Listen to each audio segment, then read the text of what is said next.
arparadio.com की प्रस्तुति इतिहास का अभ्यास।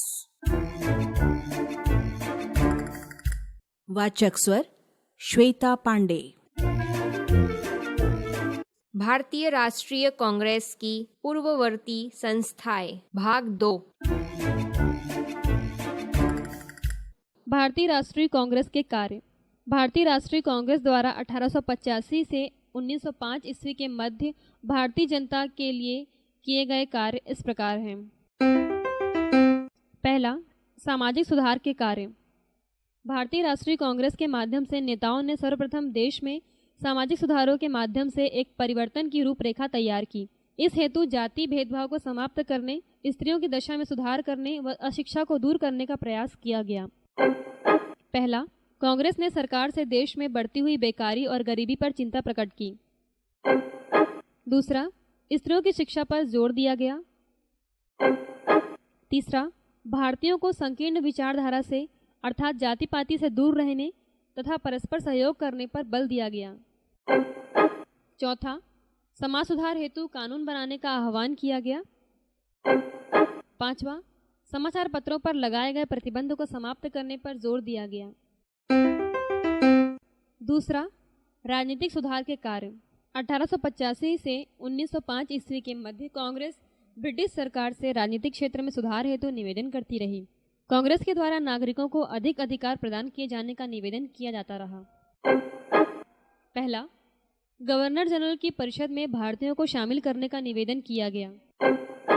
दूसरा, नागरिक सेवाओं में व्यय किए जाने वाले धन पर रोक लगाई जाए। तीसरा, उच्च पदों पर भारतीयों की नियुक्ति की जाए। चौथा, व्यवस्थापिका में अधिक संख्या में प्रतिनिधि रखे जाने की मांग की गई। पांचवा, न्यायपालिका को कार्यपालिका से पृथक करने की याचना की गई। छठवां, भारतीय मिलों में बने हुए कपड़ों पर चुंगी कर समाप्त करने पर जोर दिया गया। सातवां, देशों नरेशों को पदच्युत करने के खिलाफ बात की गई।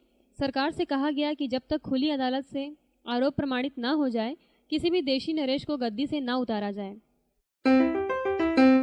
तीसरा, आर्थिक सुधार के कार्य। कांग्रेस के माध्यम से ब्रिटिश भारत में आर्थिक सुधार हेतु पारित प्रस्ताव इस प्रकार हैं। पहला, भारत में औद्योगिकरण शीघ्रता से किया जाना चाहिए, क्योंकि इससे लोगों को रोजगार मिलेगा। दूसरा, भू राजस्व का निर्धारण पुनः किया जाना चाहिए, क्योंकि इससे कृषक दरिद्र हो गए हैं।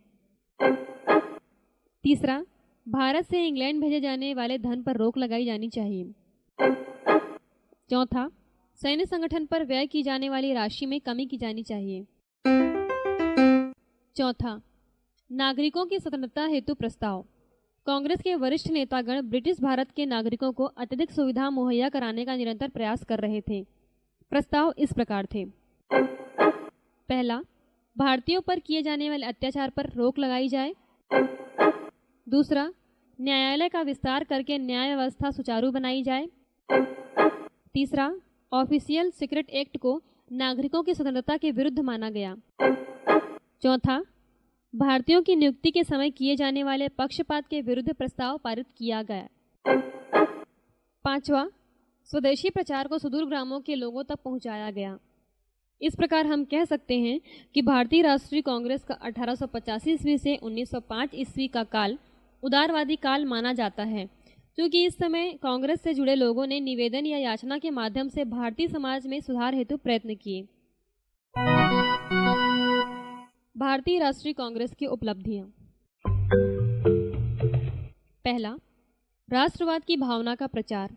भारतीय राष्ट्रीय कांग्रेस की 1885 से 1905 ईस्वी के मध्य उपलब्धियों के संबंध में विद्वान इतिहासकारों में मतभेद है। एक वर्ग की मान्यता है कि कांग्रेस के नेताओं ने अपने आरंभिक काल में भारतीय जनमानस को अंग्रेजों के द्वारा भारत के आर्थिक शोषण की जानकारी देकर उन्हें साम्राज्यवाद के खिलाफ विद्रोह करने को तत्पर किया। इस उद्देश्य में उन्हें सफलता अवश्य मिली।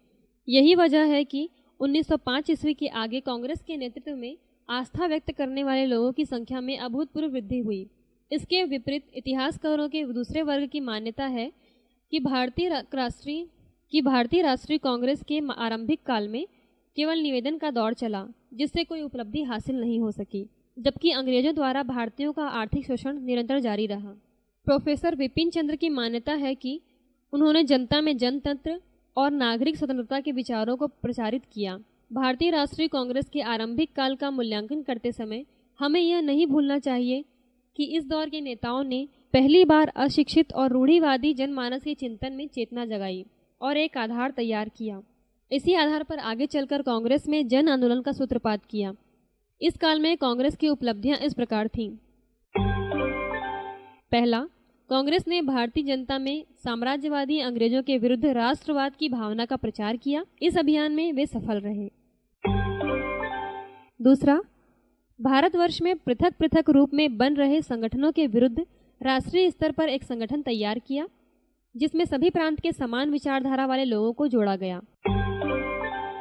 तीसरा, राष्ट्रीय एकता और अखंडता के प्रचार में उन्हें जनता का सहयोग प्राप्त हुआ। चौथा, इस काल के नेताओं में विशेष रूप से दादा भाई नौरोजी ने भारतीय जनता का ध्यान भारत से इंग्लैंड की ओर जा रहे धन निर्गमन की ओर आकृष्ट किया। इस प्रकार उन्होंने जनता को उनकी दरिद्रता और गरीबी के कारणों को समझाया।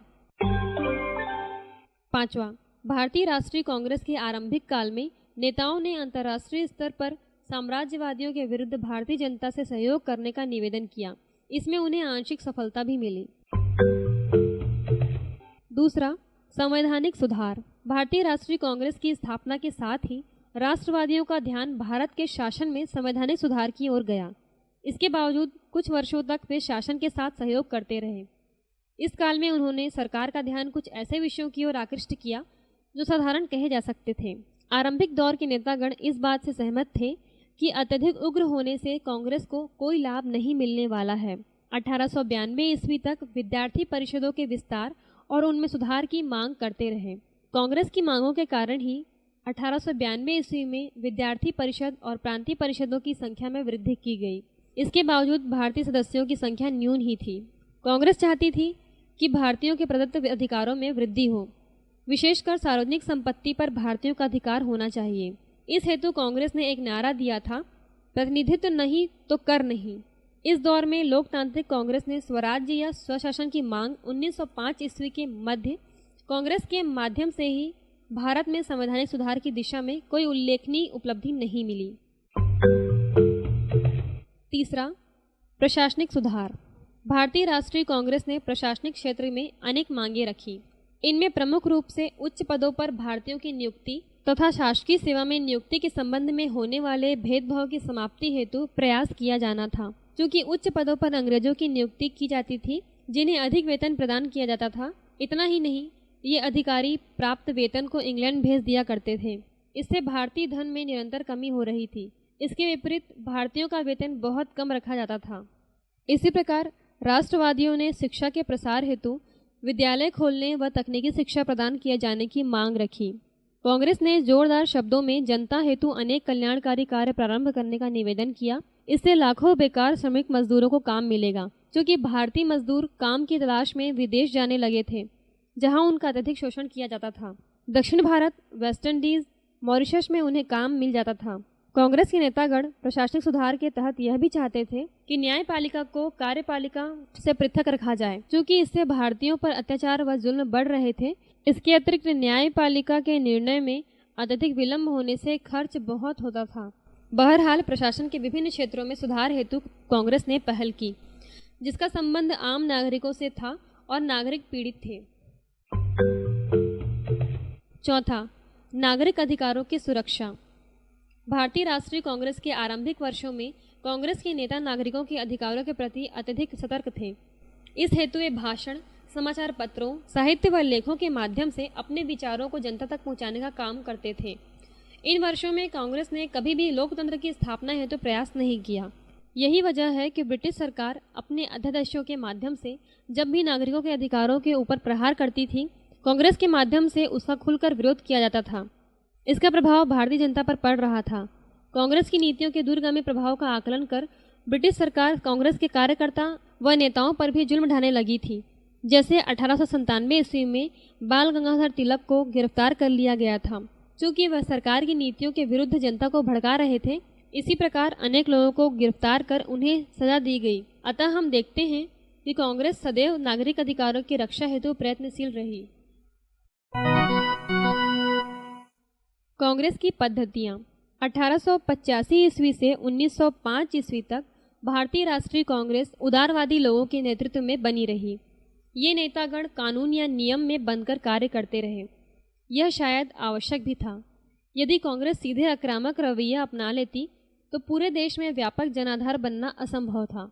आरंभिक 20 वर्षों में कांग्रेस ने जनता की आकांक्षा के अनुरूप कार्य कर उनका विश्वास अर्जित किया। इतना ही नहीं, जनता की मांगों को विविध रूप से सरकार तक पहुंचाकर न्याय या सुविधा की याचना की गई। इस कार्य के पीछे उनका प्रमुख उद्देश्य राष्ट्रवादी विचारधारा में लोगों को जोड़ने का था। इनमें राष्ट्रवाद की विचारधारा समाहित करना उनका प्रथम कर्तव्य था।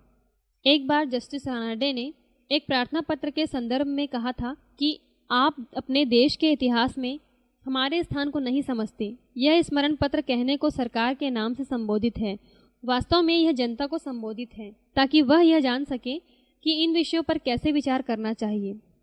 इसके अतिरिक्त कांग्रेस ने शिक्षा पर अत्यधिक बल दिया, क्योंकि भारतीयों के शिक्षित होने से कांग्रेस के कार्यक्रमों को गति मिल सकती थी। कांग्रेस ने इंग्लैंड में भारतीयों के विचारों को प्रचारित करने के उद्देश्य से एक प्रतिनिधि मंडल इंग्लैंड भेजा। फलतः 1889 ईस्वी में कांग्रेस की ब्रिटिश समिति बनाई गई। इस समिति ने शीघ्र सक्रिय होकर 1890 ईस्वी में इंडिया नामक पत्रिका का प्रकाशन भी आरंभ कर दिया। इस प्रकार कांग्रेस ने अपने दूरदर्शी निर्णयों के माध्यम से पराधीन भारत को स्वतंत्रता की ओर अग्रसर किया। यद्यपि इस हेतु अत्यधिक अपमान और अनादर इन्हें सहना पड़ा। ब्रिटिश सरकार का दृष्टिकोण। भारतीय राष्ट्रीय कांग्रेस की स्थापना एक अंग्रेज मिस्टर A.O. ह्यूम की सहायता से की गई थी। इस संगठन को अनेक उच्च पदस्थ अंग्रेजों का आशीर्वाद प्राप्त था। इस संगठन के माध्यम से अंग्रेज चाहते थे कि भारतीयों के असंतोष को दबाया जा सके, साथ ही उनके दृष्टिकोण की जानकारी उन्हें निरंतर मिलती रहे। इस अवसर पर वायसराय लॉर्ड डफरिन ने ह्यूम को संकेत दिया था कि कांग्रेस का कार्य सामाजिक सुधार और किसी भी परिस्थिति में उनमें राजनीतिक आकांक्षा न हो। अंग्रेजों की नीतियों के अनुसार कांग्रेस की गतिविधियां कुछ वर्षों तक अवश्य चली, किंतु शीघ्र ही उसके उद्देश्य में परिवर्तन हो गया। क्योंकि कांग्रेस से जुड़े राष्ट्रवादी इस संगठन के माध्यम से साम्राज्यवाद का विरोध, राष्ट्रवाद का प्रचार और प्रसार करना चाहते थे। बदलते हुए परिवेश में ब्रिटिश सरकार का दृष्टिकोण भी कांग्रेस के विरुद्ध हो गया। फलतः वे कांग्रेस को राजद्रोह का कारखाना कहने लगे।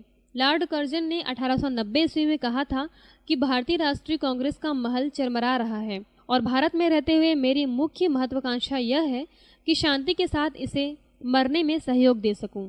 इस प्रकार अंग्रेजों ने अपने उद्देश्यों की पूर्ति कांग्रेस के माध्यम से न होते देखकर आगे चलकर कांग्रेस को विभाजित करने का प्रयास किया। इस हेतु उन्होंने हिंदू मुस्लिम को एक दूसरे के विरुद्ध भड़काया।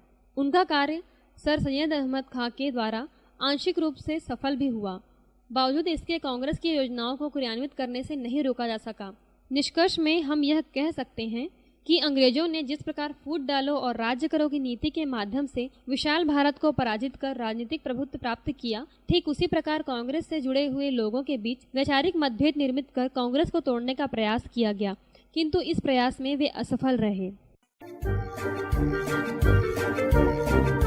arparedio.com की प्रस्तुति इतिहास का अभ्यास।